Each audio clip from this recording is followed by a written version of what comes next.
Hello, আসসালামু আলাইকুম। আমি মোহাম্মদ সুমন হোসেন বলছি। আমার ইউটিউব চ্যানেল মোটোটেক একাডেমি হইতে সকলকে জানাচ্ছি আন্তরিক শুভেচ্ছা ও অভিনন্দন। আশা করি সকলে ভালো আছেন।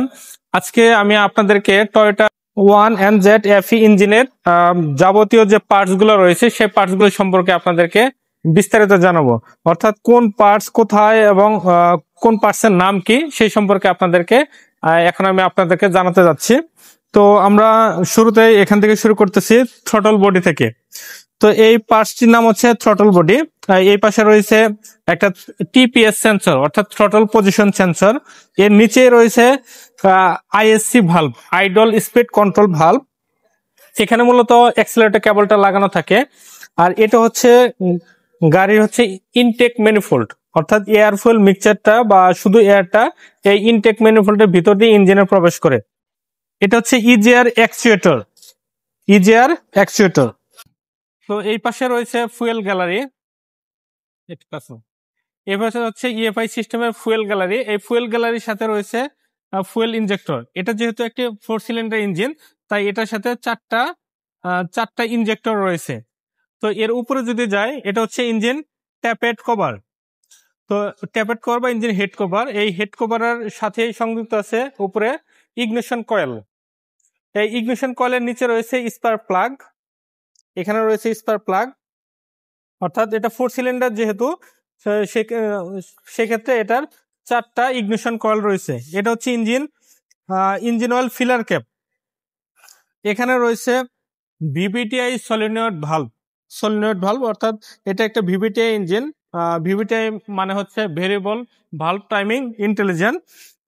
এইখানে মূলত ভিভিটিআই সলিনয়েড। এটা হচ্ছে গাড়ির একটি অল্টারনেটর বা ডায়নামো। অর্থাৎ গাড়িতে যে বিদ্যুৎটা তৈরি হয় সেই বিদ্যুৎটা এই অল্টারনেটর বা ডায়নামো ব্যবহার করে তৈরি করা হয়। এর নিচেই রয়েছে ওয়াটার পাম্প, অর্থাৎ ইঞ্জিনের যে কুলিং সিস্টেম রয়েছে সেই কুলিং সিস্টেমে যে পানিটা সার্কুলেশনের জন্য এই ওয়াটার পাম্প ব্যবহৃত হয়। তো এটার ওয়াটার পাম্পের নিচে রয়েছে একটি এসি কম্প্রেসর। এসি কম্প্রেসর এই তার এই পাশে রয়েছে একটা হচ্ছে ইঞ্জিন অয়েল ফিল্টার বা লুব অয়েল ফিল্টার। এটা মূলত হচ্ছে ইঞ্জিনের যে কুলেন্টটা এদিক দিয়ে প্রবেশ করে। এটার সাথে একটা থার্মোস্ট্যাট ভালভ রয়েছে এটার ভিতরে। আর এটা হচ্ছে আপনার ইঞ্জিনের সাথে সংযুক্ত হচ্ছে self starter motor. Self starter মোটরের সাথে একটি সলিনয়েড সুইচ কানেক্টেড রয়েছে। তো আমরা যদি এইখানের দিকে লক্ষ্য করি, এখানে একটা সেন্সর রয়েছে। এটা হচ্ছে লুব অয়েল প্রেসার সেন্সর। তো এই পাশে যদি আসি, এটা হচ্ছে এসি কম্প্রেসরের পুলি। এখানে মূলত ইঞ্জিন ফ্যানটা লাগানো থাকে, কুলিং ফ্যান। আর এই পাশে আরেকটা পুলি রয়েছে, এটা ক্র্যাঙ্কশ্যাফট পুলি, এটার সাথে কানেক্টেড রয়েছে।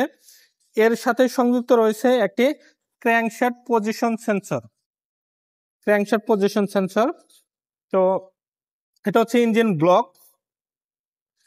ব্লক এবং নিচে রয়েছে ইঞ্জিন অয়েল ক্র্যাঙ্কেজ বা অয়েল সাম্প বা অয়েল প্যান। তো আমরা যদি এই পাশে যদি আসি, এই পাশে এখানে লাগানো আছে ক্যামশ্যাফট পজিশন সেন্সর। আর এইখানে আরেকটা সেন্সর লাগানো আছে। এই সেন্সরটা হচ্ছে ইঞ্জিন কুলেন্ট টেম্পারেচার সেন্সর। এই পাশে যদি আসি, এটা হচ্ছে ইঞ্জিনের এক্সজস্ট সাইড, অর্থাৎ এই এক্সজস্ট পোর্টের সাথে ইঞ্জিনের এক্সজস্ট ম্যানিফোল্ডটা লাগানো আছে। এই ম্যানিফোল্ডের সাথে নিচে একটি সেন্সর লাগানো আছে, এটা হচ্ছে অক্সিজেন সেন্সর। আর এই পাশে রয়েছে ইঞ্জিনের একটি গিয়ার বক্স। এটা মূলত একটি সিবিটি গিয়ার বক্স। এই সিবিটি গিয়ার বক্সের উপর রয়েছে গিয়ার সিলেক্টর, অর্থাৎ গিয়ারটা কত নম্বর, অর্থাৎ পার্কিং, রিভার্স, ড্রাইভ, এইটা এখান থেকে মূলত সিলেক্ট হয়ে থাকে। এইখানে একটা সিলেক্টর সেন্সর রয়েছে।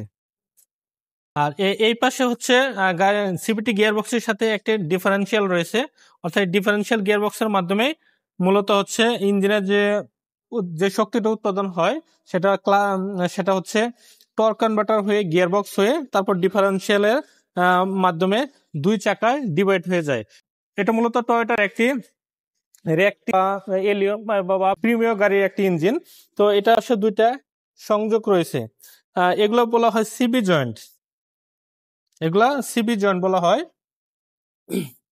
এই পাশে রয়েছে সিবিটি গিয়ার অয়েল কুলার, অর্থাৎ এখানে যে অটোমেটিক ট্রান্সমিশন ব্যবহার করা হয়েছে সিবিটি গিয়ারবক্স, সেই সিবিটি গিয়ারবক্সের যে গিয়ার অয়েলটা ব্যবহার করা হয়, গিয়ার অয়েল ঠান্ডা করার জন্য এখানে একটি কুলার রয়েছে। এটা হচ্ছে ইঞ্জিন ডিপস্টিক, অর্থাৎ ইঞ্জিন অয়েলের লেভেলটা এটার মাধ্যমে পরিমাপ করা হয়। এখানে একটা জিনিস বলে, এই সাইড দিয়ে মূলত হচ্ছে ইঞ্জিনের যে ঠান্ডা পানিটা, অর্থাৎ পাম্পের মাধ্যমে এই ইঞ্জিনের ভিতরে ওয়াটার জ্যাকেটের দিকে প্রবাহিত হয়। আর এই পাশ দিয়ে মূলত ইঞ্জিনের যে গরম পানিটা এদিক দিয়ে আপনার গরম পানিটা বের হয়ে ইঞ্জিনের যে রেডিয়েটর, কুলিং সিস্টেমের যে রেডিয়েটরের আপার হোস পাইপ হয়ে আপার ট্যাঙ্কের দিকে জমা হয়। আর এগুলো হচ্ছে গাড়ির ওয়ারিং হার্নেস। এখানে বিভিন্ন বৈদ্যুতিক যতগুলা কানেকশন রয়েছে মূলত এগুলা এই ওয়ারিং হার্নেসের মাধ্যমে কানেক্টেড থাকে। এখানে বিভিন্ন ধরনের, অর্থাৎ গাড়ির যত কন্ট্রোলার আছে, কন্ট্রোলার গুলো মূলত এই ওয়ারিং হার্নেসের সাথে কানেক্টেড থাকে। সেন্সর গুলা, ইগনিশন কয়েল গুলা, এগুলো এটার সাথে মূলত কানেক্টেড থাকে।